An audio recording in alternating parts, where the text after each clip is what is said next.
I'm testing the sound, and just so everyone knows, we are live. I'm back.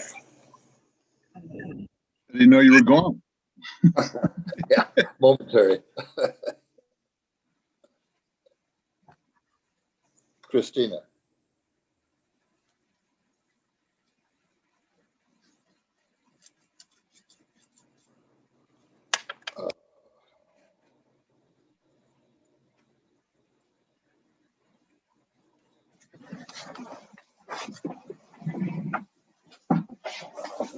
Christina.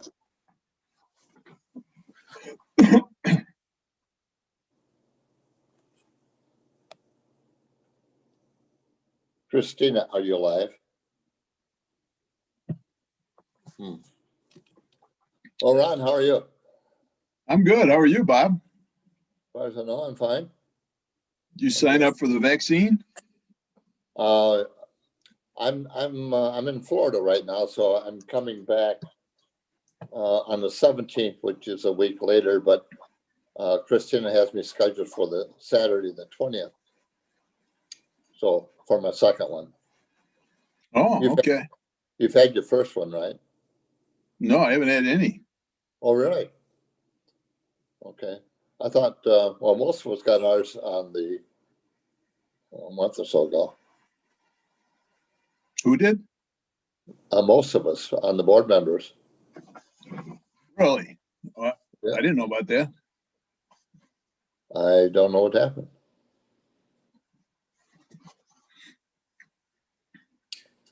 Don't know.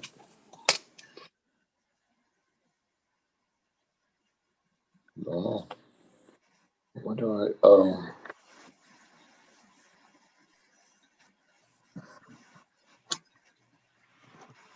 Hi, Pat. Hi, Ron. How are you? I'm good. How are you? Okay. Okay. Hey, Bob. How are you? All right. Good.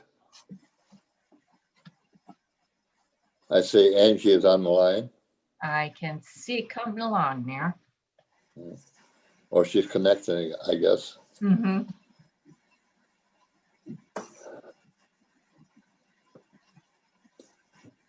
Christina. Can you hear me, Christina? Yes, Bob. Okay. Tuesday's the board meeting. Unless you need me for a quorum, I will not attend. Okay, And if you need me, please text me. I will. I'll tell you. All right. Thank you. Thank you for letting me know.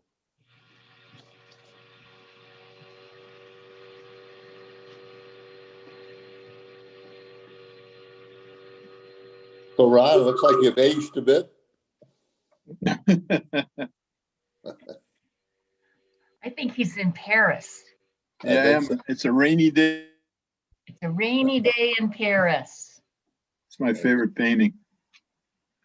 It's a beautiful painting. It Mhm. is. It's huge. Mhm. Ever see? Yeah. it's Yes, huge. yes. Speaking of rain, I had a friend of mine, a couple that got married in London, Mhm. and he said it only rained twice of the 2 weeks they were there, once for 7 days and once for 6. Right. Yeah.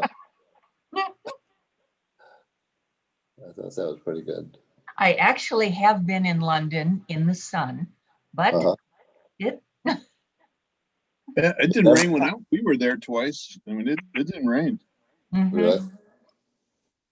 I've seen it both ways. But Karen and I went to Hawaii, and the only time it didn't rain was when we were in the rainforest. No kidding. Yeah. So, Well, in Hawaii, depending on the season of the year, my recollection is that there were some parts of the year where we got rain almost every day, but it was really fast. And, Yes. and it would usually be when I was walking to work. all right. When I worked PMs in the hospital and I was walking to work, it would be late afternoon or That's right. Steve went to school there, didn't he? He did, well, he did because he was in the military there. Okay, okay. So he did his master's degree there Okay, while he was in the military. I see. Hello, everyone. Hi, Angie, how are you? I'm doing good. So happy to see you all. Well, it's good to hear Nice to you. hear you. Yeah, thank you. That way you know I'm still up on my feet and taking nourishment and all that good stuff. Yes. Too much Well, we're nourishment. going to have to take your word for it, but you sound perky. Oh, I am just fine. Good. I'm getting very, very bored, but I am fine. And I'll stay bored as long as I have to. I'm not going to worry about it. Yeah, I understand. As long as I get to talk to all of you once in a while, that makes me happy because then I have outside contact with humans. Yeah, oh yeah. Angie, what keeps you from being able to get all the way onto the Zoom sessions? Is I it don't have a camera. you don't have a camera in your computer? Okay. Okay. I wasn't sure what the barrier was, if it was the computer or your internet connection or what it was. So I don't have a camera. makes sense. So this works out pretty good for me. Yeah. And not only that, you don't know without having a camera how much I can see what's going on. And sometimes I talk out of turn because I can see perhaps Pat, you have your hand up where the person in charge can't see it. And I'll say, hey, Pat's got her hand up. Yeah, I know. It's an interesting thing to try to have conversations back and forth on Yes. Zoom.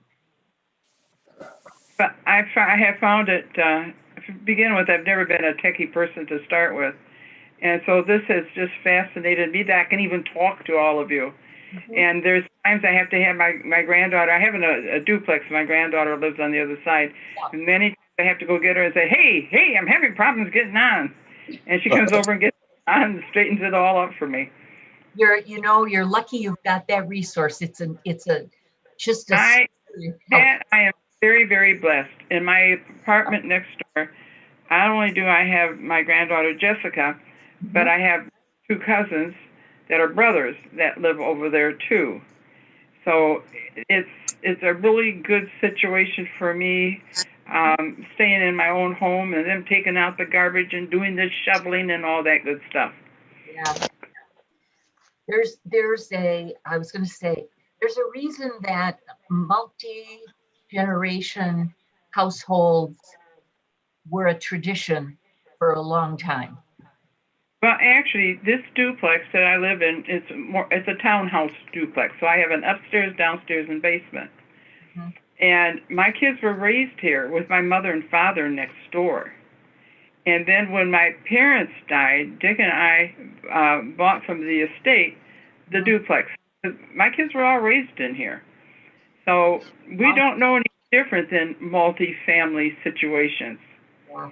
In fact, there was a time back in the late 60s, early 70s, my grandfather lived with my mother. So we were actually four generations together. Wow. Grandpa, my parents, myself, and my children. Mm-hmm. Mm-hmm. So those were good days and fun days. You seem to, with that type of a culture, you have a better understanding of each other and you respect each other more. Otherwise, you're in an argument all the time. So it works out really good. Well, it sounds good. My dad lived with us for all the time my kids were growing up too. He was widowed and we had room and he was here for like 13, 14 years. My husband was so excited because he really never knew his grandparents. And to have my grandfather here, he was here for about 5 years when he got ill. He had bladder cancer. So when that came up, he was with us probably for about, actually 5 years. He was so excited to be here the day that my daughter Linda was born and having to go through all that because he never did it with any of the other kids. So it was just all his grandkids, he's never had that opportunity.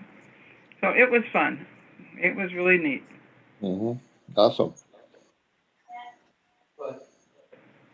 Christina, I've got a question for you. I don't know if you can answer it or not. my brother-in-law has his appointment to go down and get his first shot. His wife didn't get a notice yet, and she has dementia. We're wondering, do you think when he goes down to get his first shot, I think it's at OSF, do you think they would maybe have enough where she could get it, or is she going to be out of luck? Any thoughts on that? You're probably gonna have to wait for her to get pulled through. Okay. Yeah, and I can answer that question. Yeah, that's Okay. been very difficult. I've been, I guess, called the bouncer or the security guard, and Yeah. I try to woo people, but it's been tough. And I can Yeah. understand they'll say, "Well, my wife's here; she has this or that," and it's so Well, I know painful. she'll be with him because she pretty much has to be right by him. Gets Yeah. real antsy if she's not. So I'm sure she'll come down even if she doesn't get it, and then have to go All back right. when she gets her notice. And totally understand the situation. It's just, Oh, yeah, no, I just thought I'd throw the question out. yeah. I don't envy you that, Todd. I think that would be just heartbreaking. It is tough. Dr. Martell was my teammate on that at the front doors.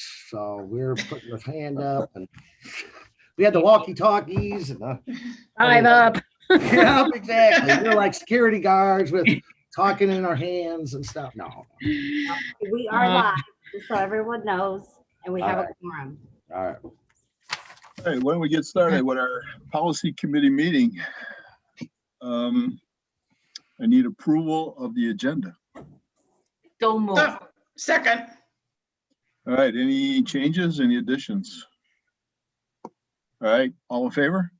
aye. Opposed? Gee, we have something, 1220, that's the wrong address again.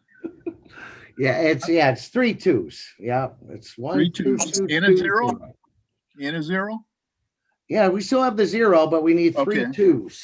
Yeah. 2220. Yep, 2220. Yep. So I may start with that if there basically is no update yet. Good. They have not responded back. Obviously, we had the consent for me to send that out. We went over the questions, and I have not got a response back from them yet. So Stumped them, yeah, we must have stumped them. So yeah. but I thought maybe they wanted some clarifications or something like that. No, haven't received an email, phone call, or anything from the owner, from it was the engineer, nothing. So What's Okay. the expectations today? well, there is no expectation today, but again, they must be trying to gather up that information, and I don't Right. know. So Good. yeah, On to number 3, yeah, exactly. the proposed fees. Yes. Okay, we can start in your packet here. And it's more detailed, more structured, and hopefully a little more that you can understand it, and the rationale of the soil boring fee increase. We can start with the section of the soil boring analysis services. I try to explain what this is about, why we need to have this. It's the what, where, when, how, why. And they're provided by the Winnebago County Soil and Water Conservation Office, because he is a licensed soil scientist. And it is actually stated in our code, section 86-78, that we need to use his services. And the reason for that, we go to one soil scientist, so it's consistency and all of that. We don't have outside soil scientists coming on in. That's been our code for years, and I do agree with that logic on that, because we don't want misleading information from different soil scientists, how they interpret the soil. So it is in the code that we must go through the soil and water conservation for Winnebago County.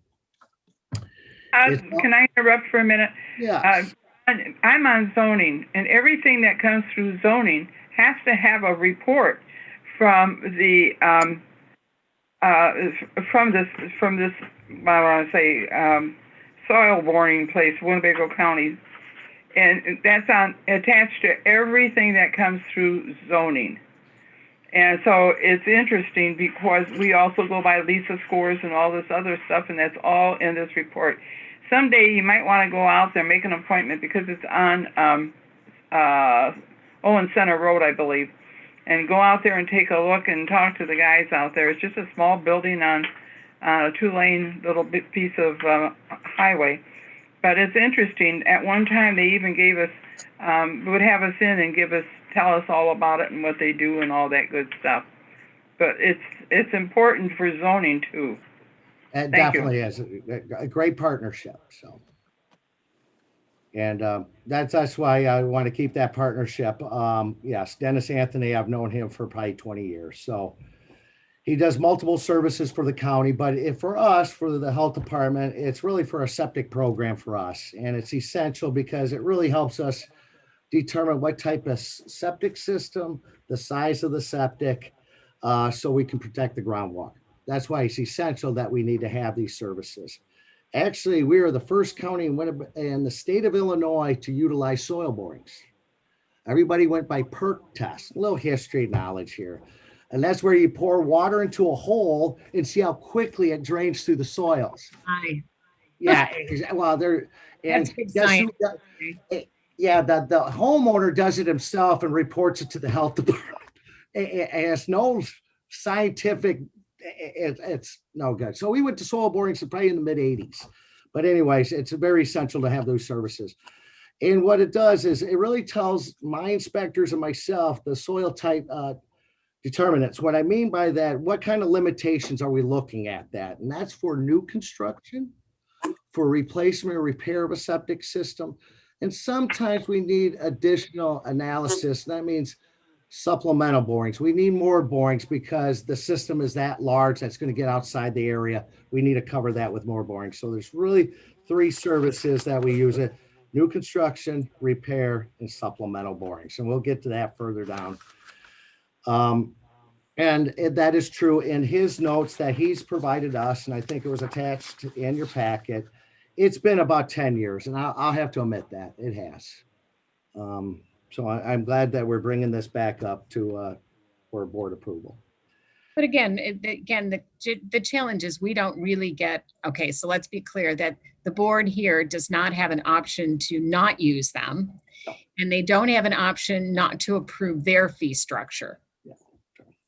Yep, So they noticed us that we have an increase in fee structure that we're must absorb and include in our fee structure, correct, Todd? So when we put our fee structure in place, so that's what the board has to consider. And true, and that's on the statement of request, the second bulletin statement of request. What this does is prompts us to increase our soil boring fee to cover his services. This is what we're going for. We have to increase our fees to cover his service. Minimally by that, correct? Yep. And our services also. And we'll have the cost analysis a little farther down on this. They are planning on implementing this March 1st. So that's why we're presenting it to board in February here. And again, I wanted to reiterate, it is in our code to utilize them for determining soil suitability and sizing. It's right in the code under that section. Now, the other request that he was requesting, which I do agree with, and it was, he wanted a standard fee for all 3 applications. Like I said, new construction, repair, and those 2, I'm sorry, for new construction and repair. There used to be 2 different prices. It's the same services. He does the same thing. It makes the determinants of what the soil types are and all of that. There shouldn't be a difference in price. Okay. Okay. So that was his other request. So. And you'll see that in the cost analysis. There was 2 different prices at one time. So we don't have a recommended price list right now? Yes, we do. The proposed on the cost comparison, we do. But there are 2 different prices for repair and. Yeah, that's what I was just showing that. Now, what the proposal is for approval is for both applications. It doesn't matter if it's repair or new, it's $475. That is going to be our fee. Mhm. So we're able to pay for his services of 325, Oh, okay, I see it now. and we Yeah, that now, yeah. incur, yes, we have we get $150 of our And Todd, and the reason that you came up with the 150, is because it's about not quite 2 hours of our time, not even quite that. So I can give you a scope of work, and basically what that entails is when the application comes in, we review it to ensure that there's no sewer in place. We want to make sure it meets all the qualifications of the application. We approve it, we send it over to the soil scientist. So that's the one scope of work we do. The other is when it comes back, we interpret the soil analysis findings.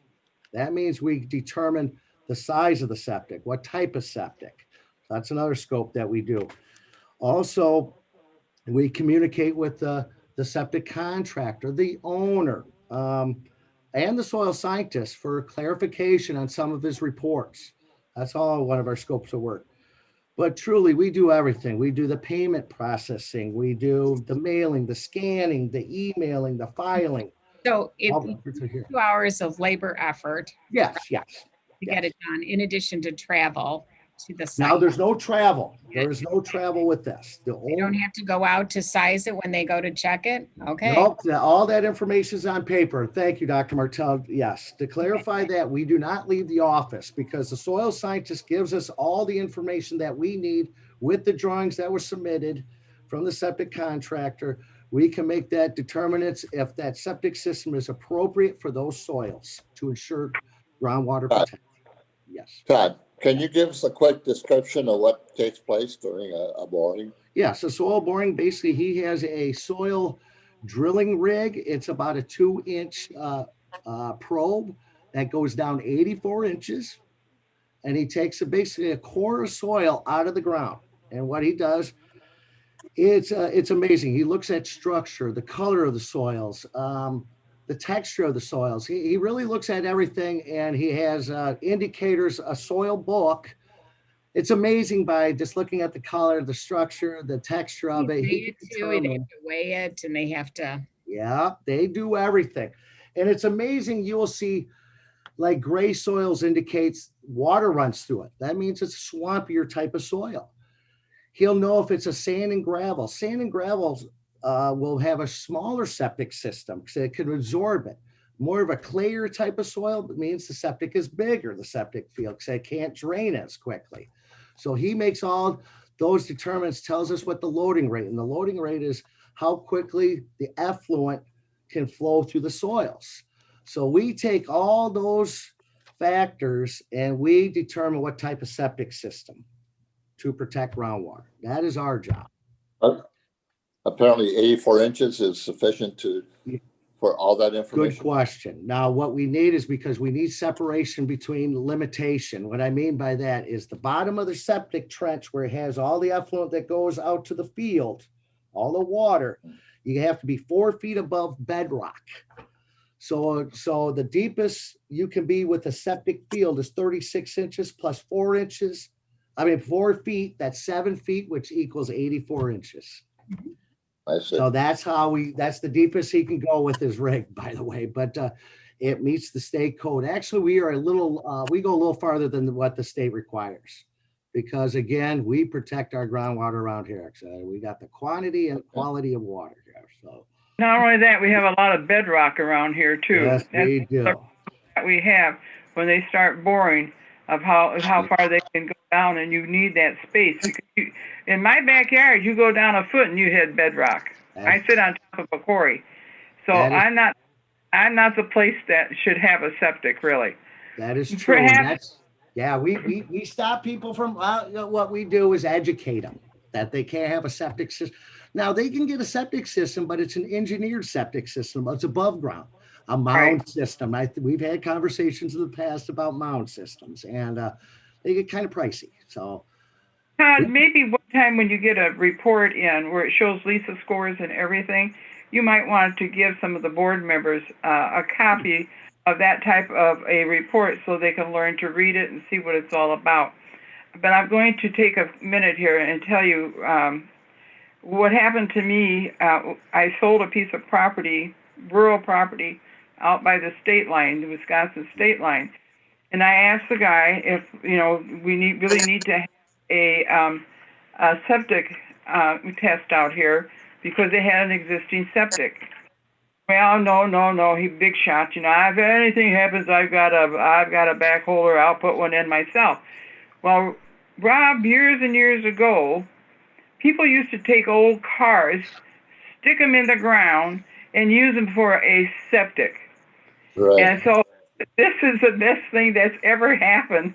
And he got stuck with that, an old car that someone buried in the backyard. And so he ended up having to actually not just use his backhoe, he had to hire a company out there to do it. Oh, God. So, yeah, but that was my first experience. I'm a city girl. I don't know nothing about septics.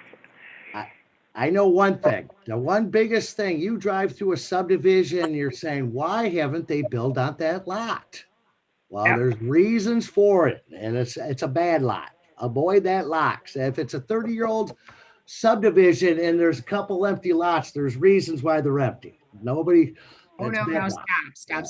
We Yeah. can't make it. Then maybe they're on water and sewer, Todd. Yeah. Oh, if it's water and sewer, then yes, and then I'd buy it. Yeah. We always encourage the public to first do soil analysis before they buy a property. But I think that we're talking about a very high level of technical expertise that's spending at least 2 hours to do. Once the analysis from the soil then comes into, they've got to determine the size of the septic, work with the septic contractor. So that carries through, because again, you're really talking about, I think the concern with whenever we're raising fees, right? Is the work effort. Are we recouping the cost of the work effort? I also noticed here, Todd, that you also indicated, and I know we talked a little bit about it. We want to review the existing agreement, but I think we need to put a term in place so that we routinely review to find out the cost, so that we're not, again, it always appears like a big jump, right? Rather than if we're doing it on a regular basis to review it. Sure. Two questions, Todd. You said it's $150 for us, for the department, for repair and new. Why $175 for supplemental? Good question. All right. Well, I'm anticipating the question. All right, I'm right for that. So every so often, and basically on the scope of work, that is sometimes we'll need to go out to the property. It's rare, but sometimes we need to go out there. And that's why it's $175, because we can be out there for a few hours. Now, I'm not saying every one.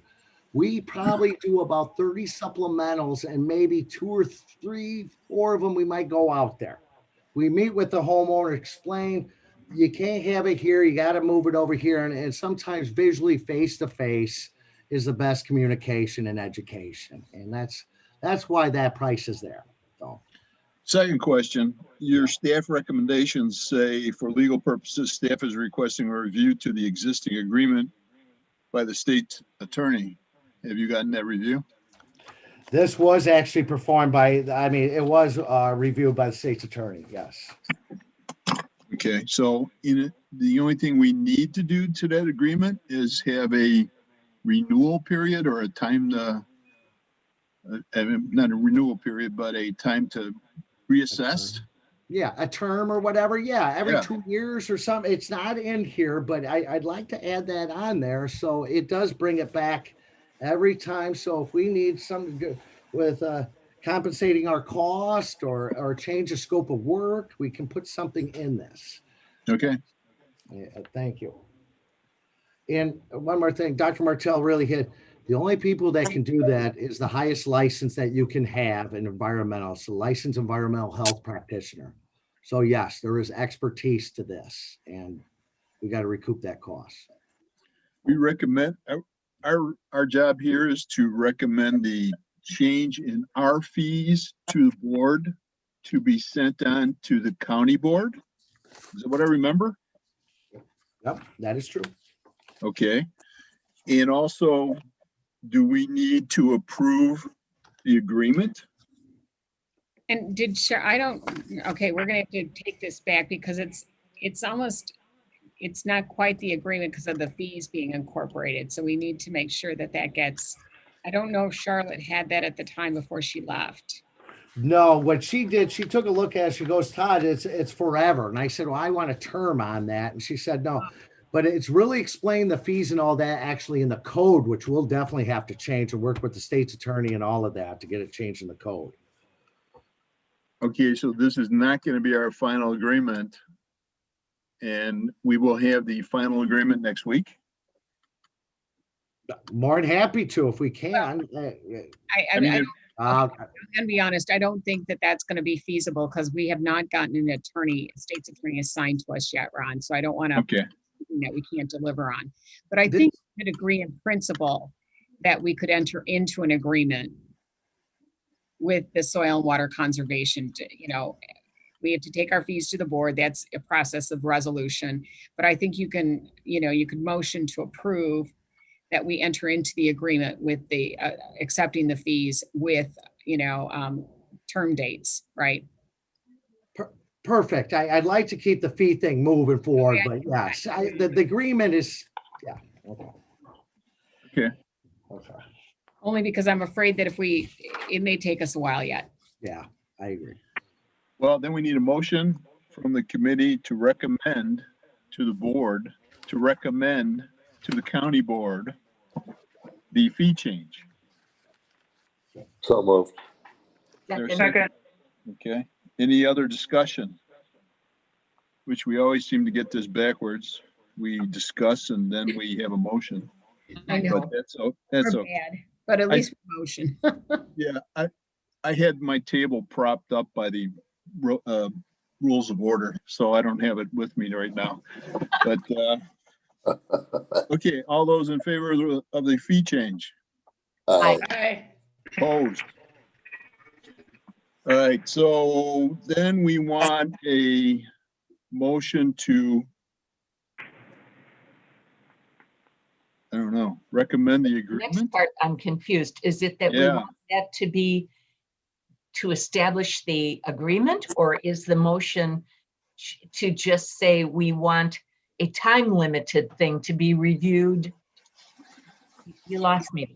Yeah, I didn't understand what we're gonna do with that either unless we have it finished. Well, I think you could motion that we enter into an agreement with the Soil and Water Conservation District with a term limit to incorporate the fees. Because at this Okay, point, that would resemble, in essence, this agreement, this paper agreement we have in front of us with those changes. correct. Okay. All right. Christina, you got that? Okay. Better than me. Yeah. Do I have a motion to that gobbledygook? I move that we accept the gobbledygook as written. All right, I like that. Is Second. there a second to the gobbledygook? Yes, okay. Any other comments or questions? Christina's gonna straighten this out for us. And it'll be in paper and I'll be able to look at it and just recite it. Yep. Because she has the recording, and somewhere in the recording, it says all that good stuff. Perfect. All right, all those in favor? I Aye. Opposed? All right, we got the agreement. Thank you, everyone. Thank you. Yeah, I have a question that's off the record here. And I know we're live, doesn't matter. How does the process work for the vaccine? You submit your information to the county on the website, blah, blah, blah. What happens next? You get a phone call, an email, or what? You will get an email when we have appointments available. Now, Ron, you may also get a call from your healthcare provider who is also going through their systems right now to identify people in their electronic health records that are 65 and older. So let's say you're whatever system you are, you may get a call ahead because most of our vaccinations, we're really focused on what we call the 1B frontline worker group. Okay, my GP is not in a system. So I doubt if I'm gonna get a call.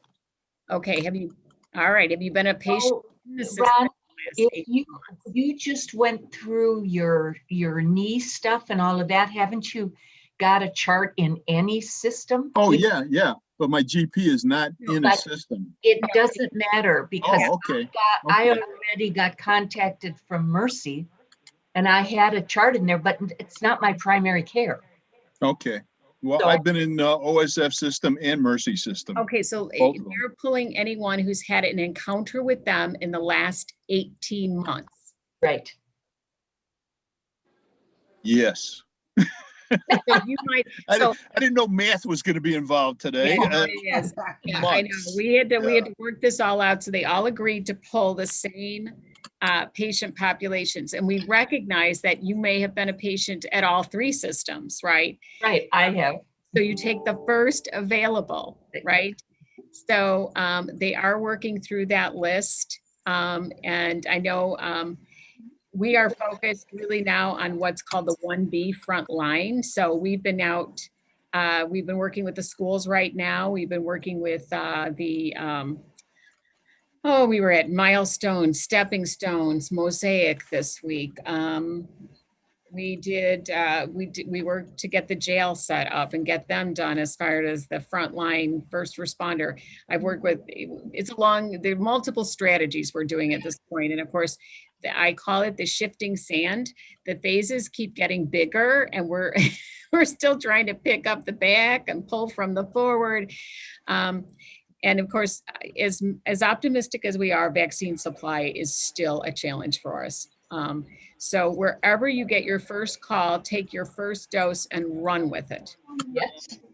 And wherever you get your first dose from, you'll get your second dose from. Please don't try the game of, oh, I'm not going to be here, so I'm going to go someplace else, because that becomes another challenge.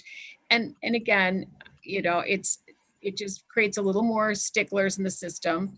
I have a lot of people traveling from Florida back and forth that now need it, like they got their first dose in the Sunshine States and now they need a second dose from us, and trying to match them up someplace. Right now, the supply chain isn't there yet. So I know people are frustrated, but they promise us it's going to get better. I think what's frustrating is anecdotally, you hear about certain parts of certain states getting it faster, getting the people covered faster. Other counties not. Some counties, it's not the same across the board. And I understand it's hard to do. And it's even hard to understand when you hear the anecdotes. Sometimes people are telling you the way they think it is. And I'm not always sure that's the way it is. Well, we do know if they tell you they got it, I'm assuming they got it. Right. That's right. Yeah, but as everything else, who knows? You're right. That's for sure. Well, and and this is where we go back to truly, I mean, without kind of a national oversight or a national strategy, every state came up with their own, some better than others. Some have different populations and concerns than others. When you think about it, it's kind of like even with at the county level, and the state flows down to the county. It depends upon how your health departments are organized, what authorities they have under the state.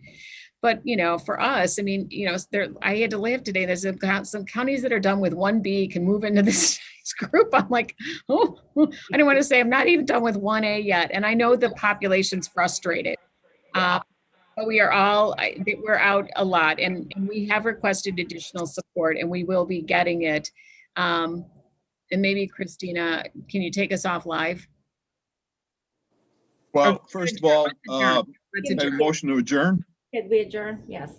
Second. All right, all in favor? Aye. And you get Okay, you guys we are offline. through with the committee meeting. All right, then we can, yeah. Because again, But this we're decision we're making, still live. It's We're still live. I know.